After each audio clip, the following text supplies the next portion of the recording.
Shall we continue with our proceedings? Council, are we ready with the next witness? And so can we have quiet in the back there, please? Thank you. Good afternoon, Mr. Chairman. Good afternoon, commissioners, and good afternoon, members of the audience. We are ready to proceed with the next witness. Thank you.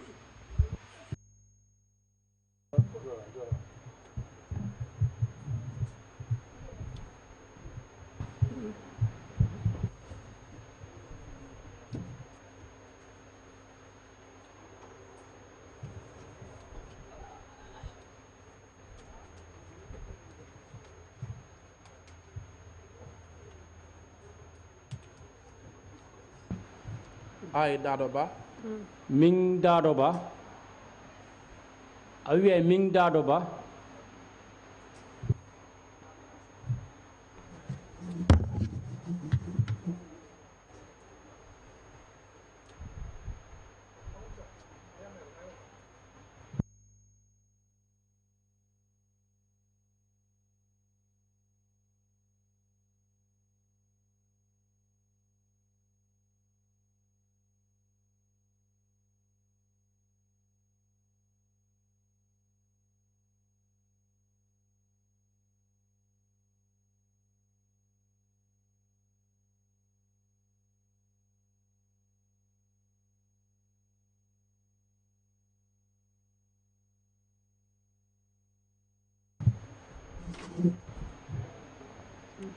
I Dadoba. Min Dadoba.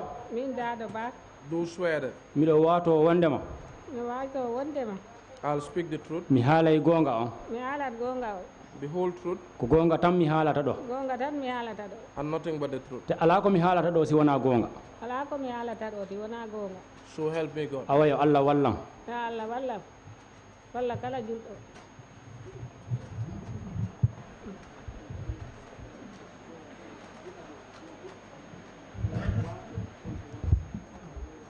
Good afternoon, Madam Ba. Jamnyali Madam Ba. Welcome to the TRRC. Oymo bismillah ma TRRC do. Thank you for agreeing to testify before the Commission today. A jarama pour jaɓugol ma ara jonna seede yagal mangal e yeso TRRC en ɗo hande. We have already met. En hawrino.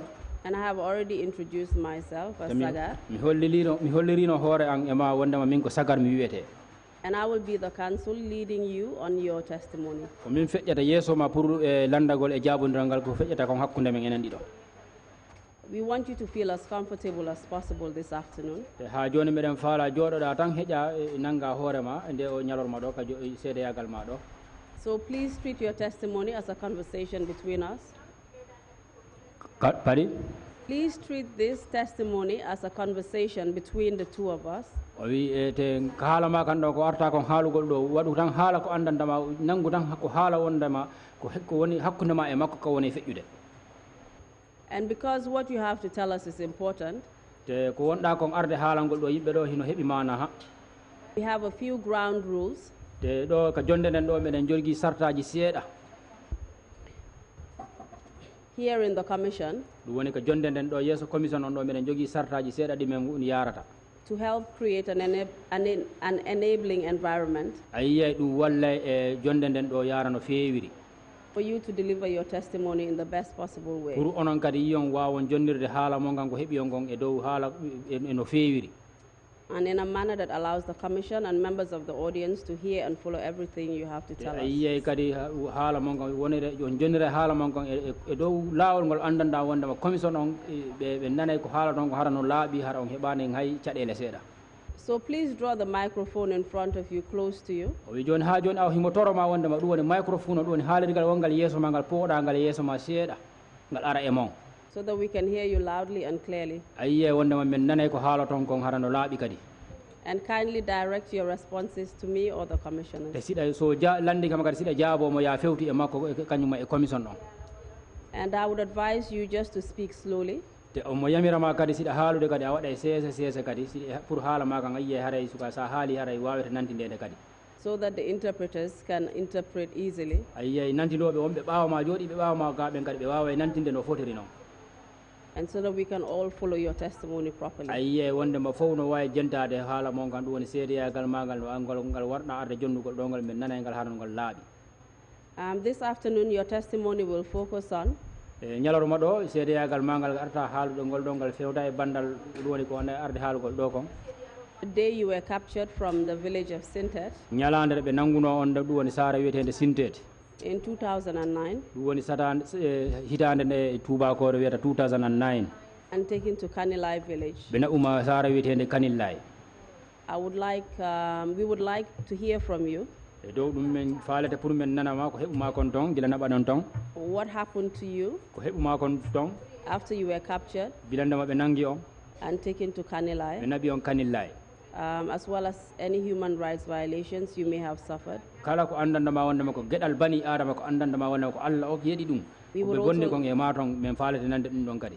We would also like to hear any impact this may have had on you ha joni kadi min faalete nanude ko andandama ɗo caɗele ko ɗum okkima kon min faalete nande ɗum ɗon kadi and your family. kañuma e ɓeygure ma nden.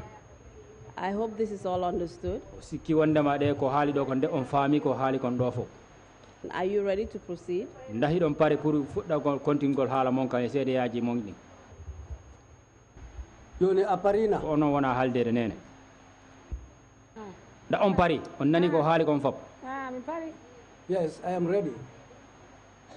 Madam Ba, I know you're very soft spoken, but you have to speak up loudly so that we can all hear you. I can hardly hear your response. Madame Ba mi faami wondema haala ma kan dande ma nde wonde towane kono ko be ettoɗa wakkiloɗa towna dande ma seeɗa pour nanugol ma no satti an seeɗa pour nanugol ma. Mr. Usher, can you help her to draw the microphone closer to her so we can hear her?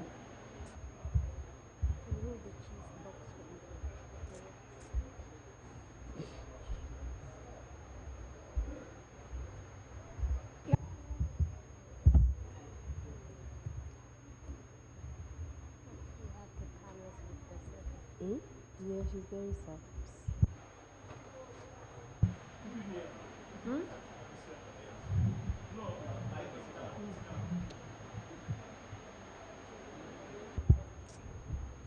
I hope you're sitting comfortably. o wi o sikki wondema no jooɗoɗo ɗon noon hino hawri e mon.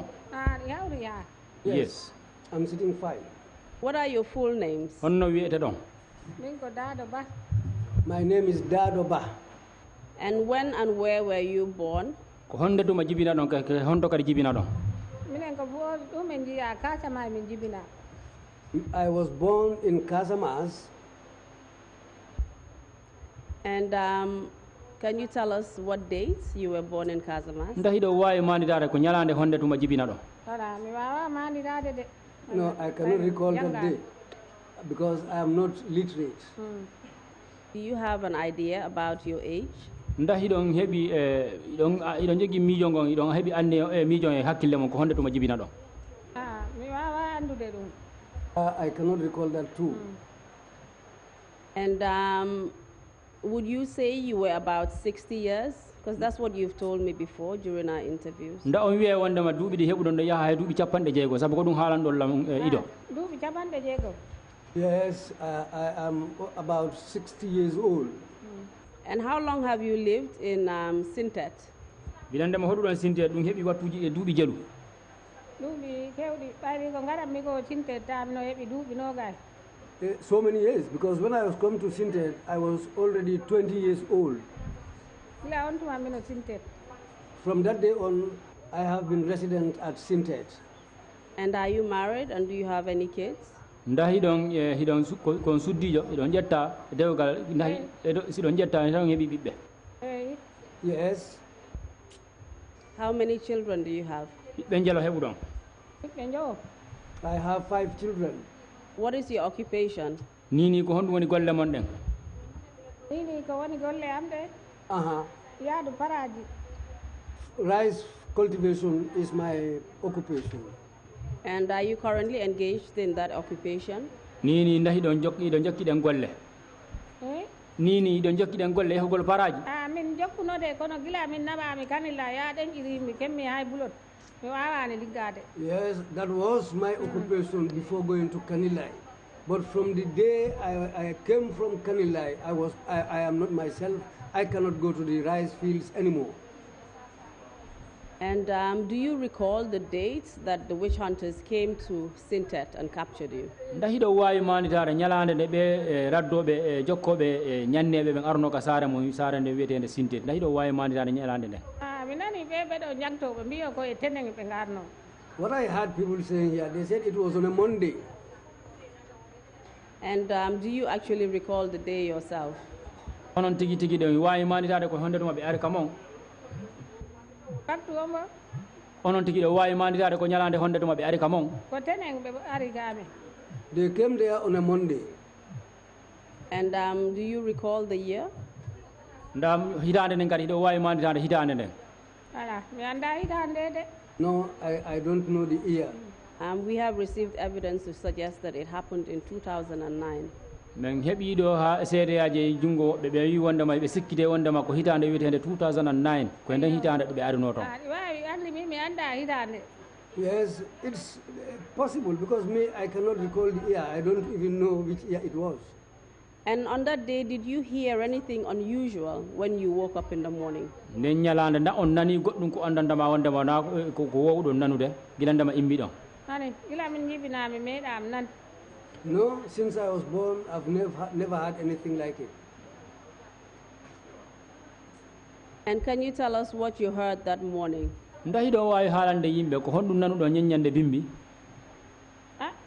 minen kam ko minen caare amen fulakunda tan min nani bawɗi ɗi to heede bako Well, our village at the Fulakunda, we just woke up and heard drums from the area where we call Bako.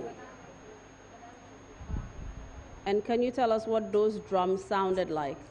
ndahi ɗo wawi yeytade yimɓe ɗin ɗon mbawɗe gilandema nanɗon hito gon ko honno ɗum ardi e mon hito gon ko honno ardi e mon. bawɗi ɗi gila min nani ɗi minen fof caare nde min ɗenƴini min kuli ɓaɗira min nani no wiya aranoɓe yimɓe ɓe min garana nasi yayamba nuli yimɓe ɓen ɓe min garana Well, when we heard those drums, we were all shocked and we woke up afraid because we've had information that Yaya has sent people to come and catch people in our village. And can you tell us what you were doing on that particular day when the witch hunters came to town? ndahi ɗo wawi yeytade yimɓe ñeññande gilandema ɓe jokkoɓe ñanneɓe arno ka nder saare mo ko honɗum wonno ɗo waɗude. ñande kam ko wonno ɗon ti wona ko metti onon tigi ko honɗum wonno ɗo waɗude. ala ko min mbaɗnori wona minen lowɓi minen kerti ala ko min mbawi hen. When we woke up and heard this news and the drums, there's nothing we can do. We just sat down there just to wait. And just before you were captured by the witch hunters, what were you doing and where were you? ɗo eɓe jokkoɓe ñanneɓe ɓen arde toon ɗum ɗo eɓe nanngude on ko honɗum wonno ɗo waɗude siɗon manditi. ay hunde min leɓano wona mbo kala jooɗi ka cuuɗu mum ko wi'i honɗum wonno ɗo waɗude onon tigiri ɗo eɓe arde toon ñeññande ɓe nanga on. No eno liggeji nder galle ɗen. liggeji min mbaɗatno. Hoɗum liggeji hoɗum sifa? andi ta minen defa. Yeah. ta minen defa bottaje. Well, the day they came there, in the morning, we woke up and started our normal way of life. That's we were preparing to cook the lunch. Please go on and tell us what happened. Yoni da way ko kontinde haalana yimɓe ko honɗum waɗi. ɓe ngari min nani bawɗi ɗi hetani ɓoy tan ɓe jotti Pulakunda. We had the drums and heard that now they have reached the area called Fulakunda. Eyo tanidam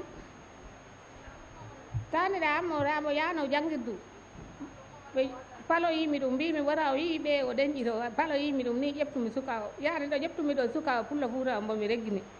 Yes, that day my grandson was going to the school, so I followed him onto the road to tell him that if you see these people, don't be afraid, just continue to go to the school. But I later changed my mind. I told him to come back home with me. On the whole, when I was going, someone was following me who was one of the people who catch people. Iyo yari mbo mi reggini o dog o natti cuuɗuɗo o tawi mino natta cuuɗuɗo tan kam ko ne o natti o tawi. When we came back, the moment I was entering my house, he also followed me immediately and entered the house following me. Iyo wimmi acca waɗi ni daaragal ngal o wimmi nene ndaaruɗo de ndaarumi tan o wimmi acca jippin bobo o ngaraga oto. That's the time when he talked to me. I turned my back and looked at him. He raised up a mirror and told me, "Mother, look inside this mirror." The moment I looked inside the mirror, he said, "Okay, leave this child and come with me." Eyo ɗon nde o nattide cuuɗuɗo ta esiraawama o mboɗon waali on ta ko lebbi jeenayi reedu o heɓi. When this was happening, my son's wife was lying down on the bed there. She was seven months pregnant. Pila o natti e cuuɗu e nde on ta mbo fuɗɗini ɗaanu tan o ɗeñƴiri o futtinini tan o yii ɗum mbo natti tan mbo tambi keeji boɗeji ɗi tan o ɗeñƴiri tan ƴiƴam makko ɗam ko ɗon ɗam ƴeeŋi. Well, when she woke up, that coincided with this man when he was talking to me. She woke up and she was shocked to see somebody wearing these red things standing in the middle of the house. Then she was so shocked that her blood rose up immediately. Eyo bila ñanden woni ɗo na eɓi balɗe tati reedu makko ndu muusi nde reedu mum ndu muusi min naɓi ɗum sintel lopitan to. When she was there for 3 days, but on the 3rd day she was unable to bear the stomach pain which attacked her. From that day she saw this woman in the house. So on the 3rd day we had to take her to the hospital at Sintet. Eyo min naɓi lopitan to on lopitan Sintet o ambulance o yawdini ɗum Buyam. When she was taken to the hospital at Sintet, the ambulance took her to Buyam.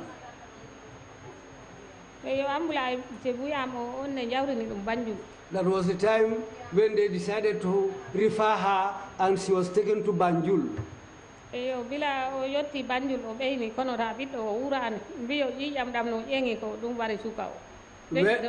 When she reached Banjul, she immediately gave birth to a child, but the child, it was a stillbirth because the doctor said the child died because of her blood rose so suddenly. This is what killed the child.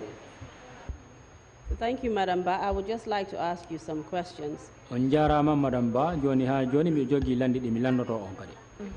can you tell us what you think led to this stillbirth that your daughter-in-law gave birth to? Israel debbo manada o jibinite jibingol ɗum no sababe ɗan ƴiƴam makko wiɗon no ƴawno ko honno sababe ɗum sababu ko ɗeñƴiri ko ɓayde nde min jeeyi lopitan ɓe mbiyo ko ɗeñƴiri ko ɗum waɗi ha o heɓi hay bulol wiyo ko ɗum waɗi suka o. It was the shock because according to the doctors at the hospital they said she went into shock which caused her high blood because the moment she saw this man, her blood rose immediately because she was in shock at that moment. And can you please give us a further description of this man? You've already told us that he wore red. Can you tell us what was so shocking or frightening about his appearance? Joni, wiɗo wi haalni ɗo yimɓe fi o gorko wiɗon wondamo himo watti boɗeji ha joni ɗon wawi haalande yimɓe si yawti ɗin boɗeji ɗi o ɓorni ɗum dako honɗum kadi wonno e ɓandu makko no ko andandema wondemo bani adama si yi ɗum tan o ɗeñƴoto o maƴa goɗɗum waɗama sa keeji mum ɗi gojji mo waɗi talki keeji mum ɗi fof ɗi mbaɗa talki ɗum fof ko galaɗe boɗeji eyo ha hoore mum nde fof nde waɗa galaɗe boɗeji ɗum waɗi. min yi ɗum tan minen fof min ɗeñƴiri min gila ñande kemmi ay bulo. Myself, when I saw him, likewise my daughter-in-law, we all went into shock. Apart from the red he was wearing, on the shirt and the hat, there were red horns and other red things which were sewn onto these clothes. So even myself, I also went into shock the moment he talked to me, I saw him. So myself, from that day, I developed high blood up to this day. And did he speak to you at any point, this man who was dressed in red? Nda wattu heɓino o gorko mo wiɗo wondema hemo watti boɗeji boɗeji nda wattu heɓino mo andandama o yewti o haaldi on onon tigel o haaldi min no ɓayri ko nattu e tuudu e tan o wi mi o jippin bobo o. Yes, he talked to me. O wi mi jippin bobo o jaajoloya ko moto to. Well, when he came into our house, when he stood behind me and talked, I turned and saw him. What he said was that, put down this child and turn your back and go into that vehicle. The vehicle is outside. And in what language did he speak to you?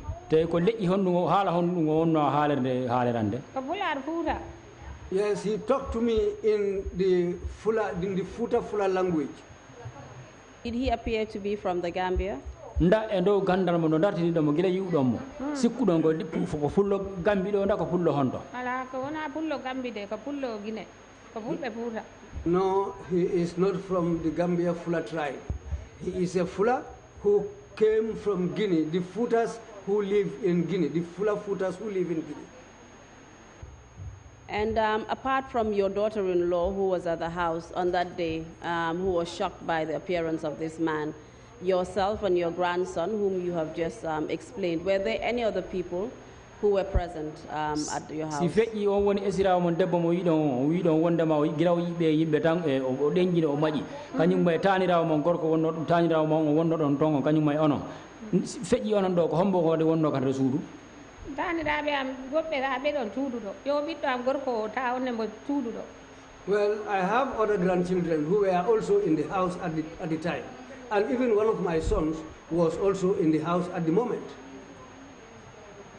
And can you tell us how they reacted when you were being taken away by these witch hunters? ndahiɗa wawi haalande yimɓe gilande mabɓe naɓi on ko honno ɓe guure mabɓe accuɗon ɓe ɓaawa ko honno ɓe waɗi gila ɓe naɓi min naɓe andi e ngal mi fokkintinama tan ɓe rondi juuɗe maɓɓe ɓe wulli kamen yo musidɗo am goɗɗo mboɗon onne ko rondi juuɗe ɗen ɓe gulli kamen fof.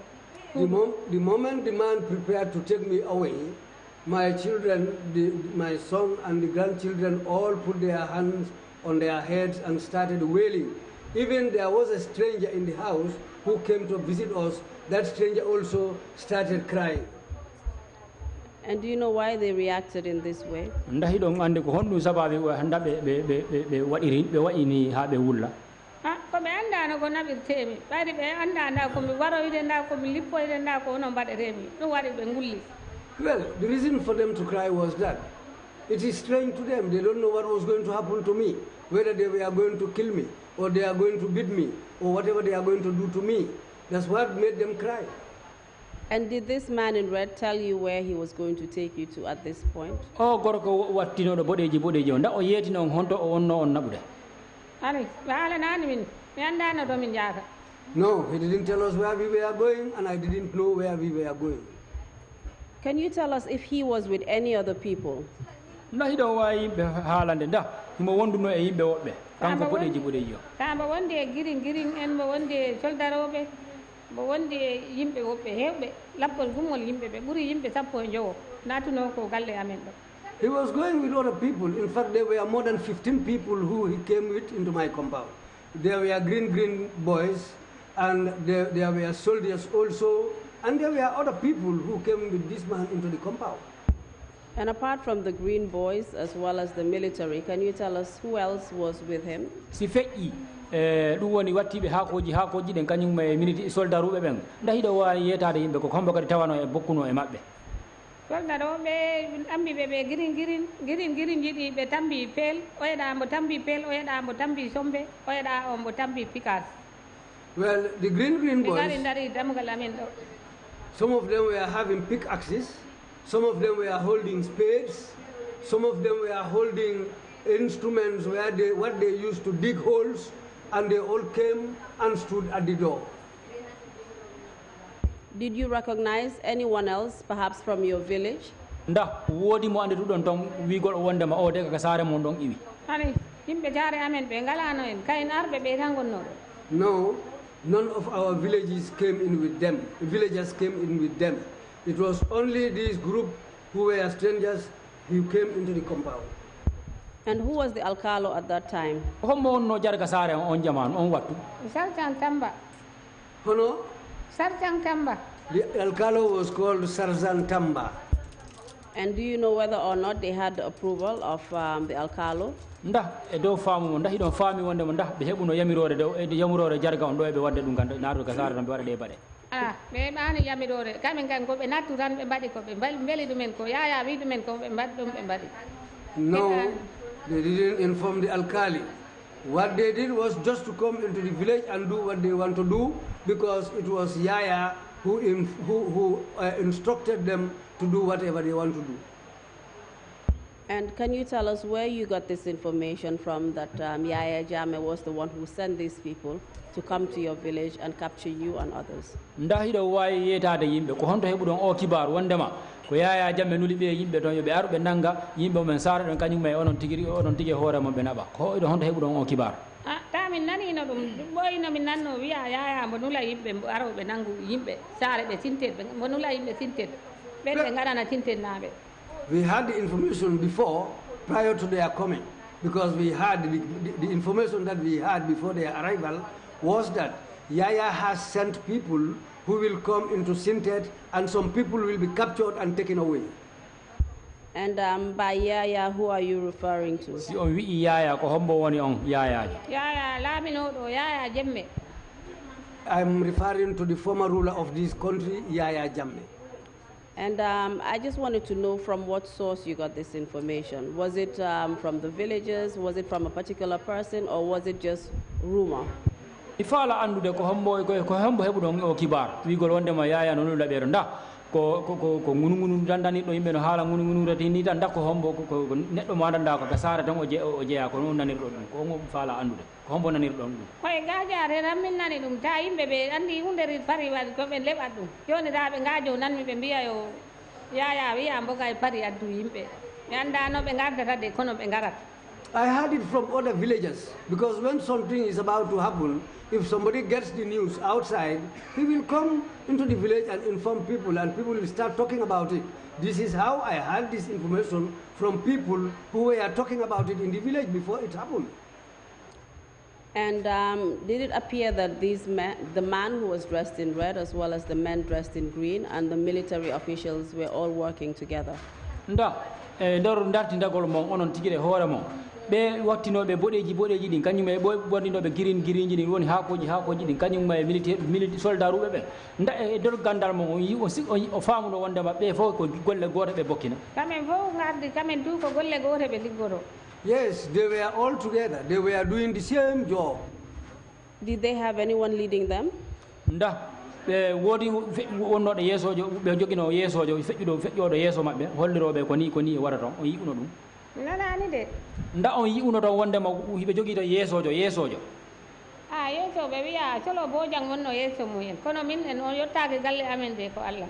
Yes, we had the news from people that it was Solo Bojang who was leading the team, but truly speaking, he didn't come into the compound. Do you know if he was actually at the village? Nda e dow gandal mo anduno hidon andi fami wonde ma himo kandere sare ton nun Nanani nda yo famuno wonde himo kandere sare ton kanko tigi solo ah ta mbodo jare do ta mbodo wi hakkima dum bo dari ede galle alkali do kono o yottaake galle amen. Yes, he was in the village. In fact, we saw him standing near the alkali's compound, but he didn't come into my compound.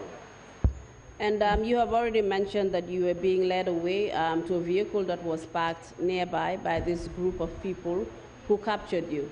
on wi wonde be nangi be feƴƴini be nabi on ko o moto ma danda himo darino ka o kafu o wonno ton be nabiri on ton. Ah, Yes. As you were being led away, did you see any other people who were being captured by the same group? Bilandama be nangi on be feƴƴino naɓugol on ka on oto nda on yi'uno seede on seedino yiidere mon kadi yigol wonde woɓɓe kadi hino nanga ɓe kadi hino naɓede no ɓe min yii woɓɓe ɓe nanga yimɓe amen ɓe fof ko nanga tinte tout ko nanga. I saw a lot of people being captured. In fact, I can say that the whole of Sinted was captured that day. And I know that you have already mentioned that you do not wish to name any names, nor do you want to write down the names on any protected information sheet. mi faami wondema wi wondema on faalaka innude ɗo ha inde hay wotere te on faalaka kadi jonndide ɗo inde pour nde winde hay goto pour nde winde e kaydi ɗo pour inde makko on ɗo on deguinte suuɗe. So we respect your decision, and I will not ask you to identify anybody. awa e dow ɗum min faami te min teddini nden fewnjore mon min jaɓiɗo ko haalɗon ɗon ko min landata kon hay fus ko faati e dow inde ɓen yimɓe. And after you were led to this vehicle, can you tell us where you were taken to? bilandema ɓe feƴƴini on ɓe naɓi on ka o oto dañi ɗon wawi on yimɓe haalande ko honto ɓe naɓiri on kadi. nde ɓe cikki min ɓe naɓi min e ɗumanin ɓe naɓi piko o ɓe jolni min e piko ɓe naɓi min na ɗo ɗo leede l'hôpital ɗo tabaje ɗe goni ɗo ta ɓeɗon darni Trrc. When we were captured, we were put in a Toyota pickup, and that pickup took us to the two big trees near the hospital where the bus was parked. That's where we were made to board the bus. And before you boarded the bus or after you boarded the bus, did you actually see anything unusual happening around that area? ɗo yo jolude boson made ɗo en fokkitude yahugol nda on woodi ko yi'uɗon wondema woodi ko yi'uɗon ko andandama wondema e wona ko yooɗi ko waɗi e laawol. ɗi yaadani e laawol ɓayri neɗɗo ɗuma garanteɗa e galle ma ano nangue ano naɓe ɗon yaadani e laawol nde wona min tan musidɓe am ɓe fof ko nanga. Well, what happened that day, all what happened was unusual, because just coming into someone's compound, catching us like that, and I was not the only one who was captured. A lot of my relatives were captured, and we were all treated the same way. We were caught and taken away. I just wanted to know whether at the point at which you were around the area where the bus was, did you witness anything unusual at that point? komi faala kon andude ko ɗum woni gilande ɓe naɓi on ha ka bosuwal ngal woni toon ndaw woodi ko dartidiɗon toon ko andandama wondema okki on hakkille wondema ɗo de ko woni kon waɗi ɗo wona ko wowi. nde ɓe naɓi min naaɗo Trrc o wonnoɗo ɓe jippini min ɓe mbi min acca ƴeeŋe ɗumanine ƴeeŋe Trrc he ta ɓe jippini min ne moto tokoso e ɓeyo ɓe jippini min ne moto tokoso e mbiyono min ƴeeŋ Trrc o ko Trrc o ɓe nettinima walla koye boss? ani ko min ko Trrc o min jaari minen nde min jottoro ɗo ɗo tabaje ɗo ta boso ta yeeyi on ta heewi ha yeeyi. Yeah, by the time we arrived at the venue of the two big trees, the bus had already departed. So when we arrived, the moment we arrived, they told me to board the Trrc. It is the Trrc which took me away. That's the time we boarded the Trrc and the Trrc left. And before the Trrc left, as you were boarding the Trrc and trying to climb on top of the Trrc, did anything happen to you or anyone that you were with? Da, ɗo e jolude ka nder motowal ɗum woni Trrc wangal ɗo e jolude toon ha Trrc wangal fokkita ɗo guilandema ɓe ƴawayno ɗon ka nder Trrc wal motowal janal ngal nda woodi ko heeɓi on toon ma si wona onon ma goɗɗo go woodi ko waɗi toon? woodi ko heeɓi min ɗo nu ɓayri min de wi mino ƴeeŋa ko kirin o ko addo ɗumane leggal ñabbo leɗɗe ta mbo ɗum waɗa a wi o bomi leemo mi yerima ƴeeŋ mi wawani mbo wi oma leema on ɗon leggal wimi ko falama lappude on ɗon leggal no walla? ko falano kam lappude wi o min komi sali ƴeeŋ kam ɗo ɓe fof yimɓe am ɓe tuuɓe ɗo ɓe laaɓa mbi o komi sali ƴeeŋ ta noon komi wawani ƴeeŋ Trrc o mbo toomi joni gerimi o yeehi addoye leggal ngal kono Allah nde fotta o addu leggal ngal ta mi ƴeeŋi ha mawɗo goɗɗo immori to on ɗo mo ƴeeŋa antin on ɗo lappi. Yes, what happened at the Trrc there was when I arrived there, I was unable to climb onto that Trrc because the Trrc was a high one, and one of the green boys said I refused deliberately to climb the Trrc. he went around and brought a stick, and he said he was going to beat me with that stick if I don't climb.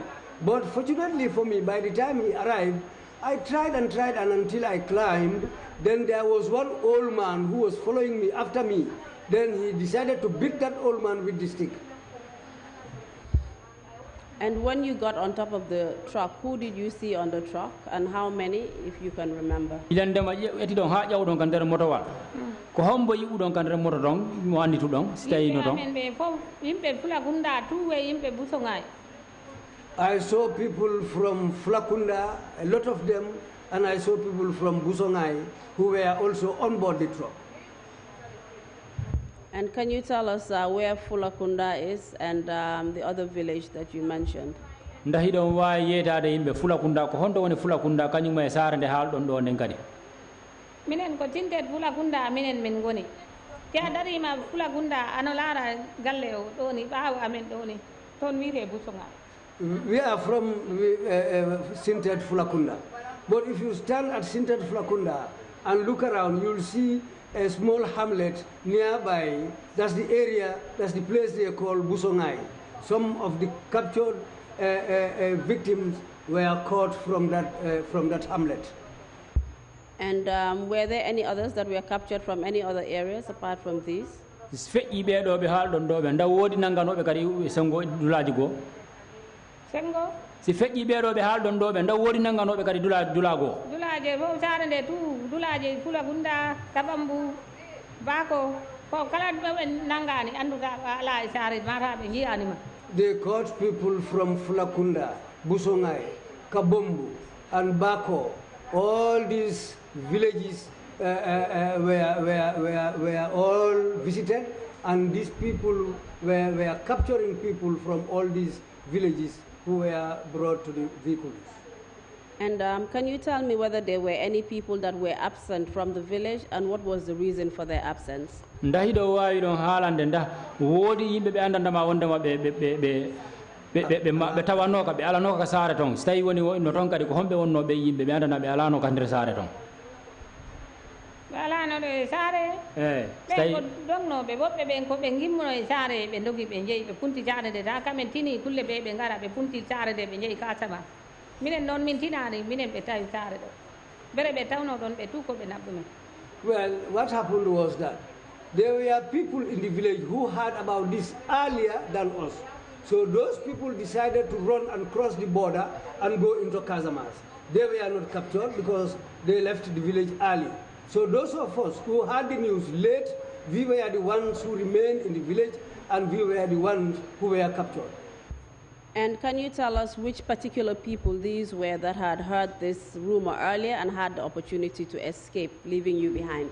Nda hiɗo wawi min haalande ko homɓe woni ɓe yimɓe ɓe andandama wonde ɓe nani heeɓino kibaron ko yaawi ɓe dogi ɓe acci saare nden ɓe woni musidɓe yayaɓe joolaɓe ɓe ɓen tinno minen noon min tinani.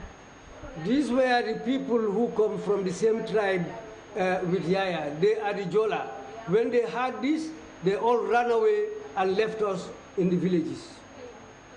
And whilst you were on board the truck, did you observe any particular ritual or ceremony that was going on? bilandema yawɗon ha jolo ɗon kan remmoto ɗon da e dartindagol mon o woodi ko ben ko wonno ɗon ɗum woni ko yaari e denna bo ma e ben tan ko yimɓe hawri nanani nde gilandema yahuɗon ha jolo ɗon kan remmoto ton on yiɓuno ɗon e dartindagol mon yimɓe no jooɗi dula goto no hawrinide ɗum woni denna bo ma kawrital dal on dartindino ɗum o yiɓuno ɗum o wayi noon minen saare amen to ta denna bo ala ɗon Fulakunda. Well, where the area where I come from in Fulakunda, there was nothing, no activity which was taking place like that, like naming ceremonies or anything else. That is not what I mean. When you were on board the truck, did you see any particular animal that was being slaughtered? o wi ko wondema gilandema yahuɗon ha jolɗo ɗon e motowal ngal nda on yiɓuno heɓe wara ɗon beeyan nda on yiwno ɓe wara beeyan kala beeyan mi yino ɓe wara beeyan nde min joli e turoge min jii ɓe mbara beeyo woɗe ɓe mbari mbi hakkude tabaje ɗo ɗon ɓe kirtimba. Yes, when we boarded the vehicle before departing, we saw them slaughtering a red goat between the two big trees that were there. And do you know the reason they were doing this? ndahi ɗo gandi ko honɗum dalila honɗum sagi sababe hiɓe waɗa ɗum kala min ganda de gonga weli Allah. Well, truly speaking, we don't know why they slaughtered these red goats there. And what did they do with the red goat after they slaughtered it? bilanda ɓe yehi ha ɓe waɗi mba mbewa waɗa ko honɗum ɓe waɗi mba nde ɓe gari ɓe ɓe bari ɓe gasi ɗo ɓe giri ɗum ɓe iri mba ɓe giri mba waɗe. Well, after they slaughtered these red goats, they dug a hole and decided to bury these red goats there. And do you know what they used to dig up that hole that they used to bury the goats? ndahi ɗo andi ko jorang sifa honɗum ɓe ƴetti pour asugol ka ngay ka ɓe iri mba mbewa ɗon ha ƴekkumi ko pelji ɗi ɓe tambinoɗi e picasso andiraɓe tambi pelji yo picasse. Well, these people, the green boys, had spades and pickaxes. Well, that's what they used to dig this hole. And after you boarded the truck, where did the truck go to and where did you finally arrive? ilandema yahuɗon ha ɓe jolɗon kandira motowal honto motowal ngal naɓi on ko sakkitorum ɗum ko honto yiyoyiɗon hoore mon Kanilai. It was in Kanilai. And what happened when you reached Kanilai? ko honɗum waɗi noon gilandema yahuɗon ha hewtuɗon saare kanillay ɓe min jotti saare Kanilai ɓe jippini min nde turoke. When we arrived at Kanilai, we were made to alight from the truck. Can you remember the time it was? ndahi ɗo wawi manditade ɗum ko wattu hombo heɓino ñallal ngal ede alancara ta alancara o cuwa fodde kono rambo ruyani. Well, it was around the evening prayer. It was not exactly at the time of the evening prayer, but it was close to that time. And what time were you captured? ko wattu hombo ɓe nangi on onon minen ko ede ta tu yawri on waktu ta tu yawri ɓayde min kono bammi saligi a parmi on tuma ɓe ɗumane gaddo suka o ko ɗon ɓe tawi mi cuuɗuɗo ta mine waɗi calligui kono ta mi juulani on calligui jaadumi ha Kanillahi mi esani juul. I had already performed ablution to pray the afternoon prayers. That's the time when they captured us. But that ablution, I went with it all the way to Kanilai. I was unable to pray at home until we arrived at Kanilai. And where were you taken to in Kanilai? ko honto ɓe naɓiri on tigi tigi nder kanillay minen yimɓe amen ɓe tu ɓe min jiidi ɓe musidal amen ngal fof sintet ɓayde minen fof sintet ko famille goro ko on famille fof ɓe mawɓe ɓe naɓi honto ɓe naɓiri on kanillay hedde ɓe honto naɓiri min wiya ɗon de minen andi min mi anda dulaje no ɓeɗa kono wiya ko ɓaawo galle yayato. Well, I don't know the places in Kanilai because I'm not familiar with the place. But what I heard was that it was Yaya's, it was behind Yaya's compound. That's where we were all made to alight from the vehicles. And when you got there, who did you meet? ilandema yawɗon ha hewtuɗon ton ko hombo tawɗon ton nde min jeeyi ha min jotti toon soldaroɓe tan min tawi ɗon. When we arrived there, we met only soldiers there. And can you give us a brief description of this place you say was supposed to be Yaya Jammeh's residence? Can you tell us how it looked like? ndax hiɗo wawi yimɓe haalande wondema place on wiɗo wondema ɓe wi on wondema place on ko place Yaya Jammeh ndax hiɗo wawi haalande yimɓe place on ko honno o wayi pala o ko cuuɗi ɗiɗi o waɗi cuuɗi ɗiɗi waɗi juuralaji du suudu woni ngo sengo nduɗo woni ngo sengo joni nde min jotti nde wiyono min jooɗor ngo ka sengo ni e tinking e leydi hede e tinking jibri e ni e leydi e ɗon min jooɗi min jooɗi ha min potti jibri o. When we arrived there were two buildings in the compound. We were made to go into one of the buildings on the side. These two buildings were facing one another. So we were all put into one of the buildings which were inside the compound there.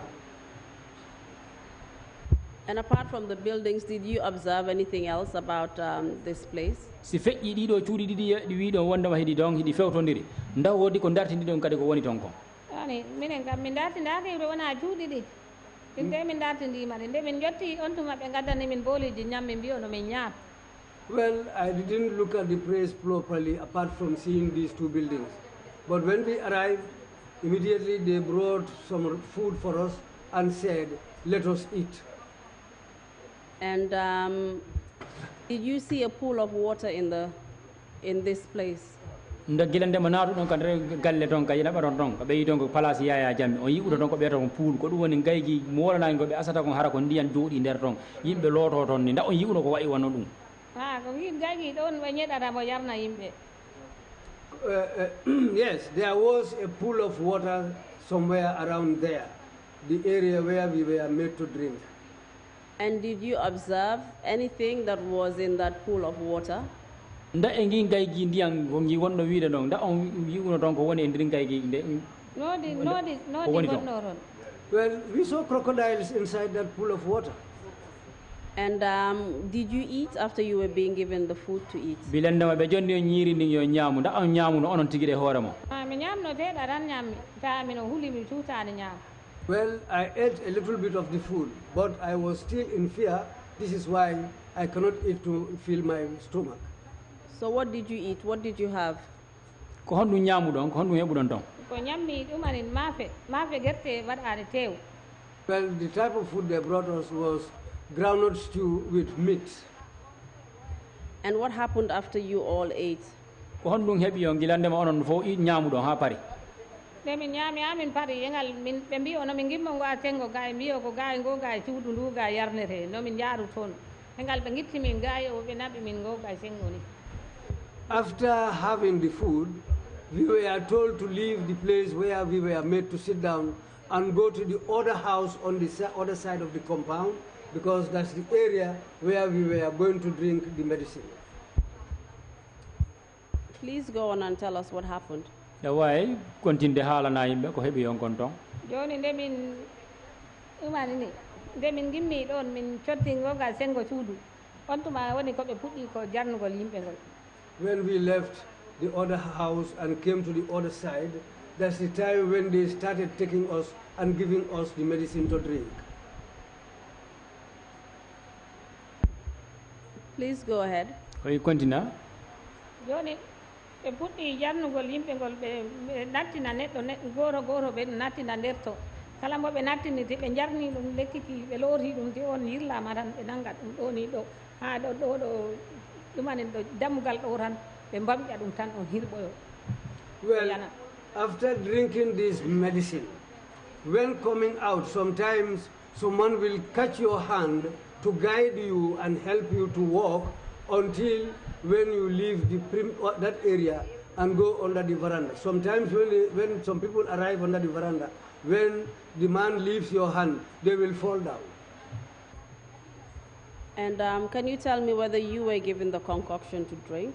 nda onon tigui e hoorema ɓe jonnuni on ki lekki pour yo yon yaru ala minen min ketani yarde min ketani yar lekki ɗi. No, I didn't drink the concoction. Can you tell us how come you were captured and taken to Kanilai and the others drank the concoction and you didn't? joni hiɗon wawi haalande yimɓe ko honɗum waɗi ha ɓe nangi on onon ɓe itti on sintere ɓe naɓi on kanillayi ɓe naɓidi on ɓen ɗo yari onon on yarani allah de walli min andi minen fof komin naɓirano kulle nomin jarne joni anti ndemin jara ndemin yeeyi ndemin jolna e motoji e dareba amen o suute on tambo wondi e guele guele on huɓɓi guele guele o reggini min eyo min goni toon no na hantirta futuɗo ngo naati hegal leede futuɗo ko on tuma woni komin lewri ko min lewrodi goto goto minen jolo e guele guele minen fof ha guele guele o heewi ha woɓɓe ɓe daari ha ɓe aɗa langini ta min keƴani e guele guele. What happened was that there was somebody in the village called Sute who had a gele van with him. This man decided to follow us up to Kanilai. So when people started drinking this concoction, I was among the last people. Fortunately, it was Allah's help that made me escape drinking this medicine, because all those who drank the medicine all have the same effects on them. But for me, I was unable to drink. But when Sute arrived with his gele, some people were allowed to go and board this vehicle, and I happened to be among those people who boarded the vehicle. The vehicle was full to capacity. In fact, some of the people who were able to hang on to the vehicle, were able to they all were able to be driven away. In fact, some were hanging on the vehicle behind and outside. And were you actually on the line or on the queue to take this concoction? nda onon kadi hiɗen darino ka dow line ɗon pour ɓe jonna on ki lekki pour yaro ta minen e layine min ta mino jooɗi ɗo ɗo jooɗimi ɗo tip gonɗo nder to funti tan ko min nattata joni on to a pulla guura o wi girin o ndiyam ɗam lannide eyo girin o ɓami siyo o ruyani maayo to wi omo ñeɗo a joni hakkude ɗon ne o ñet ta furuɗo ngo natti hanti ko ɗon gimmimi I was sitting outside in the line, waiting to be taken inside to drink. But at that instant, one of the green boys came out and said, the medicine is finished. So we had to wait. Fortunately for me, the green boy decided to leave the area to go and fetch water to bring it so that more concoctions will be made. But fortunately, before his return, I was able to join the people who were boarding this gelegele. Then this is how I escaped drinking this medicine. So you were able to slip out of the line unnoticed? We don't want any on hip no loud, put no out of multi-dong, Cado line dong, Yahuya.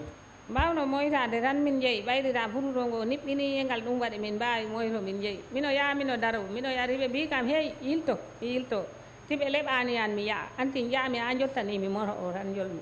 Well, what happened was this time coincided with the dusk prayers, so it was a little bit dark. So, but on my way going, somebody shouted and said, "You old woman, come back." Then I stood. The moment he gave his back, I continued walking towards the vehicle. For the second time, he said, "Hey, stop." I stopped. Then he gave his back again, looking after other affairs. Then I went on until I was able to board this vehicle. Then this is how others came and boarded the vehicle, then we took off. Mr. Interpreter, I'm being told by one of the fullers that that is not a correct interpretation. Well, ask her again what she just narrated. Repeat your question. Okay, I will repeat my question. I was asking whether she managed to slip out of the queue or the line unnoticed, like no one noticed her as she slipped out of the line. Oui, ko Olandi gon ko duwone gilande ma dari don ka line don, ka chiefol don ka jodi no de wonno don don. Nda on waɗuno feere moltagol ɗon molti ɗon ɗon hay goro tinani ko molti ɗon ɗon ko yahu ɗon ko ɗum o landi on hay goro tinani ɓayrita fayda yimɓe ɓe hewɓe ɓe jari hewɓe ɓe fof jarnama yaade yimɓe amen ɓe hewɓe ta jeeyi joloyi e moto e min noon ta mino jooɗi mino fadi jarne gongol ɓayri ko damgal ɗo gonnomi ti gonnoɓe ɓe nder to punti tan ko min nattan noon kono anti Allah wallinmi nde nakkude tan Allah hokkimi feere tan gimmimi. I was sitting and waiting for my turn. When we were sitting and waiting, that coincided with the dusk prayers. So when I saw that things have stopped, we've stopped drinking, that was the time I decided to try and escape and leave the area. So this is how I got up and started walking towards the vehicle. And before you managed to escape, can you tell us whether you saw water being fetched by the green boys after they were instructed to do so by the men who were administering the concoction? Oui. Joni do on waɗude feere ha molto ɗon yahon nda o dartinogo mo yi uno wondema neɗɗo nulanoɗo yo ƴogo e ndiyan ɗan o ara nda o ƴogo e ndiyan ɗan o ara ko nula ko ƴogo e ndiyan ɗan o ari e tawde mo nda o yi uno ɗum ɗo yo ƴogo ya o arta ta min mi immima ko tawani kam ɗon ta mi immima mi ruwi. The man who went to fetch the water didn't meet me there. When he left, before his return, I decided to try and escape where I was. Did you see where he got the water that he took to the man who was giving the medicine? Where did he get the water from? Nda on yi uno e yitere mon ko honto o ittoy ɗandi honto yahani ɗandiyam ɗum woni nen adangol o waaji wonɗo e jonnude on lekki mino laara yitere amde hakkunde amme Allah ko maayel ɗo o ñeɗi wona ɗon tan jiimi ɗum gila min jotti damgal ɗo min jooɗi ɓe ñeɗo a maayel to ɓe gadda ɓe ɓaawa suudu to ɓe jarna yimɓe ɓe. What I noticed was even the previous water that people drink, they will just go to the small river behind there, fetch water from there, bring it and take it inside where people will go in to drink the medicine, and this concoction is made and given to people. And the same thing happened when the medicine got finished. This time they went to the same river to go and draw the water from there.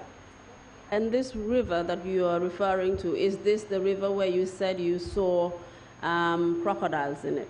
Ngo ngel mayel ngel gonɗon wiide fiimum ndako mayel gotal ngel wonɗon wiide wondema yii wondema noraji no nder ton ha mayel ngel noraji ɗi nder to hay wona min tan yiiɗi kala janoɗo ɗon ɗo min ndewi daala mum ɗo ni min ndewi kala janoɗo ɗon a yi nodde ɗi nder maayo ɗo. Yes, it was the same pond where they draw this water for people to drink. that's the place we saw these crocodiles. In fact, when we were being brought in, we passed by this pond. That's how we saw the crocodiles. And did you get a chance to observe whether this pool of water, you know, I mean, we know that there were crocodiles in it, but I mean, how clean did the water appear to be to you? On the on dalayel don, on larti don ndiam dam no labi wala labani. Ndiam dam laban. The water was not clean at all. And you managed to escape into this gale gale, and you said there were a lot of people on it, and some were even hanging off the car as it rode away. Can you tell us if this was on the same day you were taken to Kanilai, or it was a day subsequent to that? On bi gila on badi fere ha molto don on nati on moto. Kon de nyande be addi on nder Kanilai walla ko bimbinde nyande on wadino don jemma o. Kala ko nyanden be nabi min hede alan sara ta maruyane. Hengal min goni don na jemma. On tuma min gimmi don. It was the same day that we were taken to Kanilai. We were taken there around the 5 o'clock prayers, but when we arrived, we sat down there, people started drinking until it was around dusk when this incident happened that the water got finished. Then that was the time I decided to escape, and that's the time we joined this vehicle and it became dark. We decided to leave. The vehicle left with us. And these people who were on board the Gele Gele, did any one of them drink the concoction? Ben on no tawno be yari lekki kina walla be yarani nani ben bere artuno be ay goro yarani bere yarno be fo ko min gaccu dum en tabe paddi ben tiya wiyano man ko be mayne ay daran. All those who boarded the Gele Gele were the people who didn't drink, because all those who drank this concoction were lying down on the ground. They were flat, and this is why we left them behind. So we decided to go and leave them there. And after leaving them behind, do you know when they actually came back home to Sintet? Gila on give it on. Awawa shift honorade ko waktu hombo be hoti arde ender Sintet. Back to hombo? Waktu hombo awawa mijade waktu hombo on jii dumen waktu be hotno arde ender Sintet. Be ngari ender Sintet ko ede salifana. Bimbinde nyande. Salifana. Nyande on naba walla bimbinde nyande. Ani den nyande den min ko rimini. Mimi. Andi ko nyande tenen be nabi on. Ko nyande tenen be da ruti yarbe lekkiki walla ko talata be hoti arde. Yarbe lekki be kebi don wobbe kebi don balde tariya balde didiya balde tari. All those who drank the concoction didn't go home that day. Some of them stayed there for 2 to 3 days before coming home. And after you had arrived home, given the nature of your capture and the manner in which you escaped, did you feel safe at home? Bilandama yahudon ha wadon fere ha futi don hodon sinte nda holiri do gadi hono wadi don fere ha futi don hodon sinte nda gila ndama hodon don ka sinte nda on tiko yiuno hande mo e mijo mo wondama ka wondon don hidon dandi minen kam Allah walli min tan. Well, I can only say that it is Allah who protected and helped us. And when those people, after those people who you had left in Kanilai, those who drank the concoction, after they came home after a couple of days, did you get a chance to see them? And can you tell us what their condition was when you saw them?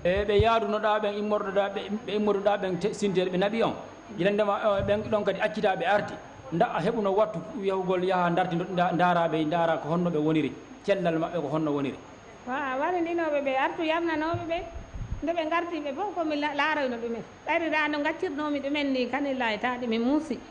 Yes, after they came back, I went out to go and see some of them, because the situation or the condition I left them when I was leaving Kanilai, they were in a very bad shape.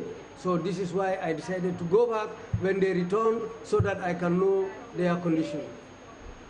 And please tell us what that condition was when you saw them after their return from Kanilai. Do ni do hi way haalande yimbe gilanda yahudon darti gilanda be arti ha yahudon darti don be ko honno tawru don be cellal mabbe ko honno yiwru don be ne min jeyi min dara yibe ne wona no min gandirno be ni min jiri dumen en kala da wona no wonirno ni o woniri. Well, after going to see these people, Really, I found that they have all changed. They were not their normal self. They were not like people they were not like their normal self anyway. They have changed. And can you tell us in what manner they had changed? ndax iɗon wawi haalande yimɓe ko honno yiɗo ko waɗi wiɗon ko honno ɓe sansori no ɓe sansori ta ɓe mbawta ya the way they change is that they cannot walk. ya ɓe mbawta ay ñaam fayda ko jagi hay ñaamgol ti wona ko ɓe ñammina ɓe mbawta ñaam. Some of them were even unable to walk. Some of them even were unable to eat if they were not helped and given food. And do you know what was responsible for this? We don't andi ko honɗum woni sababu ɗum. Mine andi ko kulle ko ɓe jarna ko lekki ki waɗi ɗum. Well, it is because of the medicine they were given to drink. And do you know who is responsible for their state of health? Ndax joni hiɗon andi ko hombo jogi ngal dongal ko hombo felaton ɗum ɗon wondema ngal cellal maɓɓe ngal ko hombo felaton e ɗum. Ko yaya jowma leydi o gonno ɗo lamɗo kam wi ono ɓe jaa jarnoyamin porte. Yes, it is Yaya Jammeh, the former ruler of this land. He gave these orders for people to be captured, taken to this place, and giving this medicine to drink. And apart from drinking the medication, I need to take you back. There was a question that I omitted to ask, and that was, apart from drinking the concoction, was it used in any other way? Si feƴƴi e yarnu ko ɓe naɓi on kon ɓe yarni on ki lekki gila ɗum ɗon feƴƴi nda ɓe wanno woodi kadi ko ɓe waɗi kon e waɗi on e lekki kin kadi. Ɓe waɗani. No, they didn't do anything. Apart from drinking the concoction, can you tell me whether the concoction was used in another manner? I don't know if you can interpret more accurately. O wi si feƴƴi lekki kin no ɓe jonniri on kin ni pour yaronki ndaɓɓe nafitori lekki kin e hoore mon kadi sengo go ko hara wona yarnugol on kita. Ɓe loota naw kala jarnaɗo lekki ki wiya ko ɓe lot ɗum. Yes. Konde ɓe jarnin ma pari ɓe looti ɗumen. Yes, after drinking the medicine, they made us bathe with with the medicine inside that same place. Do you mean they made you bath or they made someone else bath? Because you have already told us that you were not given the medicine to drink. Was it given to you to take a shower? Nda ko ɓe jonnuma ko antigi pour ya lotono nda ko honno. Ala ɗin kay mi jonna kade ko Allah. No, not that way. Me personally, I was not given anything to bath or kono ayarani kala. Ala mi yarani mi lotake. I didn't drink and I didn't bathe with it. But you're saying that others drank and they bathed in it. Kono wi wondama woodi heɓiɓe woodi wonɓe toon ɓe andana ɓe yariki te ɓe lootamaki kadi. Mi yi ɓen ɓe jani ɓe mbaali ɓen ko fayda kono mayɓe ni nde min gimmoro minen toon kono mayɓe ɓe ni min gacciri ɗumen fayda ɓe mbaali ne leydi ɓe dillara ɓe coññara ɓe leɓara. Yes, people who drank the concoction and were bathed with it, when they are brought out, they just look like dead people. They were lying down there, not even moving, not talking, not doing anything. They just looked like dead bodies. And you have already given us an account of the effects this medicine or concoction had on these people who drank it and had a bath in it. On haalani ɗo yimɓe wondema bilat ɓe yimɓe ɓe andandama wondema ɓe yarnamaki lekki woodi kañum e lootaɓe ɓe gila ɓe yarnaki kañum ɓe koye lootaki ko caɗele ko ɗum hokkiɓe ko on haalani ɗum yimɓe. We also know that you were not given the concoction to drink or to have a bath in it. Men faami wondema kadi onon ɓe lootani on kitte ɓe yarnani on ke kadi. Ala min lootaki min yarani gonga weli Allah. Yes, truly speaking, I didn't drink it, I didn't bathe with it. Can you tell us what impact your experience has had on your life, you seeing the effect that it had on other people and the way in which you were captured and the frightening way in which the men who were dressed in red appeared to you? Ndax joni hiɗon wawi haalande yimɓe ko honɗum caɗele honɗum ɗum addi e mon e nder gurdal mon e dow gandal mon ngal ko yiwɗon ɗum ko ɓe andantama wondema ɓe yarnamaki lekki o yii ko heeɓiɓe kon ko honɗum ɗum addi e gurdal mon caɗele honɗum ɗum okki on e ndax hiɗon wawi haalande ɗum yimɓe. Pawle minen few gala jarnanoɗo o pirima daji tari ya daji nayyi rewɓe ɓe yo worɓe ɓe e yo gila ñanden ne ɓe cellani ɓe ñawdo kala mo jiiɗa ɗo janoɗo kanila yarnama ki lekki andu mboye ñawdagol minen ɗenƴirinoɓe ɓene minen ne minen gondi e hay bulot min ay liggey mo liggoronomi o min ay hunde mi wawata waɗan hoore. Well, I can say that all those who were made to drink and bath with this medicine, they all have health problems with them nowadays. As me, even who didn't drink or bath with it, but the shock I received gave me high blood, which made me stop the farming I was doing, and I still have that high blood problem with me. And you have already explained what happened to your daughter-in-law, who also suffered a shock that actually induced labor and stillbirth. de on wiiɗo wondema ɗum woni esira mon debbo omo andadama wondema kanko kadi gila o yiiɓe yimɓe o ɗen tan ɗum sababi wondema gila o ɓeyni sa bobo on e wurano te ɗum ko honɗum sababi ko ɗum woni ƴiƴan ɗan ƴawno ɗum ƴiƴam ɗan ƴawi ha ɗum woni sababu bobo o mayde mum de. Yeah, that was the reason for her blood to rise up to the level of having a stillbirth. And was this her first child? nda ko o wonno ɓiɗɗo makko premier o ha o wonno ɓiɗɗo makko premier. Yes, that was her first child. And I know this was a very painful experience for you, but can you tell us if you suffered stigma from your community as well because of the fact that you were selected to go to Kanila even though you did not drink the concoction? o wi mo andi ɗo ngoɗo sengo no satti ha ndahiɗa wawi haalande yimɓe guilandema ɓe suɓuma e nder jama on ɗum woni e nder sinte toon ɓe suɓuma ɓe naɓuma ɓe tuuma wondema ɓey ka ñannejo guilandema artuɗa ka nder saare toon ko honno yimɓe ɓe wonnoma daarirde ko honno kadi wonnoɗa yaarude e yimɓe ɓen min kam guilanamami a gartumi walla alano yimɓe ɓe daarininmi ɓayri fayda minen tout famille o minen fof ko goto mamira goto o jibini min joni minen fof komin moɓama min naɓa joni omo laarit tan goɗɗo yidere. Well, when I came back, there was nothing that happened to me because we are all from the same family. So when we are taken and brought back, well, there was nothing else. We didn't look at each other with those eyes. We just lived there freely. And I am just taking a cue from your statement. You've said that this incident has been a source of great shame and disgrace in your family. What did you mean by that? Nini jon ɗo himo darde ɗum woni statement ma ɗum woni haala ko jonnunoɗa kon premier ɗo e a joɗande ɗo joɗade nde jonde nde joɗiɗa ɗon a haali ɗon wondema guilama ɗum heɓima ɗum wonanima hersa ɗum wonanima e mettere ɓerde ha ko honɗum firtuɗa e ɗum ɗon ɗi metti ɗi hertini ɓayri andi wona yimɓe caare amen ɓe kertumi ko ñanoɓe ɓe ceeto andi yimɓe caare ɓe kam ɓen ɗon ko minen mumen jaadi minen goni famille goto kono yimɓe nanoɓe ɓe ceeto wonno ɓe nanirta ko ɗum waɗi ko kertumi ko. Well, it's just like all of us who were from the same family taken away. Between us, there was nothing else, no issue. But I mean the other villagers who were captured in the surrounding areas. That's how. That's why I said they might look at me with other eyes, which you know is not a pleasant one. Thank you very much, Madam Ba. jarama Madam Ba seedeyagal ma ngal jonnuɗa goɗɗo.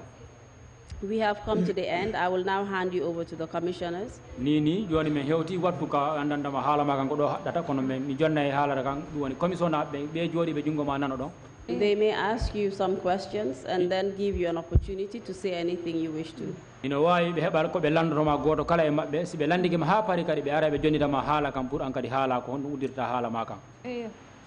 Mr. Chairman, that is the end of the testimony of the witness.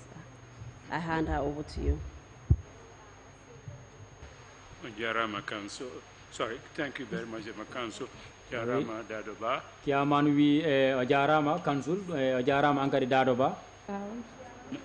Notwithstanding the fact that you did not take any concoction or bathe in the with the water. wi ñaawo ñaa no wayni o no wayni ko a lootaki ɗan ɗo kiiɗo lekkite a yaranki kadi mi yarani nde gonga woni Allah I didn't drink it, truly speaking. The trauma of your detention and arrest illegal, which was not legal at all. mettere ɓernde ko heɓuma kon kadi ɓe nanggama ɓe ya ɓe joɗɗinama dula goto ko andanama yaadani e luwa Was a gross violation of your human right. ɗum ɗon ko bonnugol gueɗal bani adama ko muusi noon Sorry you had to experience that kind of abuse. e o wi mo joni mo toroma yaafuye ko keɓe tampere nde ko heɓuma ɗon kon e sengo gonɗon sengo. Commissioners, if you have any questions. Lando commission ɓen kala joguiɗo landi ko falama landade heɓe wawma landade joni.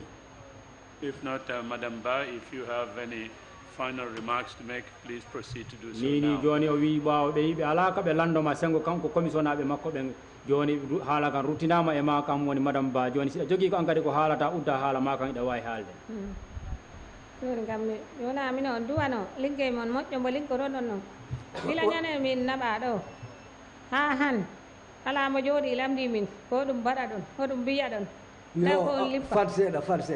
Well, what I will say at this moment is, I want to thank you people, and I want to pray for you people, because from the day we were captured and taken away, and when we returned up to this day, nobody asked us our ordeal or the trauma we've suffered. It is only now that we are able to voice out our problems. I thank you people, and I hail you for the good job you are doing, and I'm praying may Allah protect and give you good health and long life. May Allah maintain only peace in this country. Yara odo bone bada do leydi yara Allah wattu dum wonta watte leydi yara wat yara be ya fotto the crimes that were committed by the former head of state, I pray to Allah, may those occurrences never happen again in this country. So, Yaram. Yes, thank you very much. Jarama Ankadi. We will resume our proceedings tomorrow morning, 10 o'clock sharp. Meeting is adjourned. Thank you all very much for coming.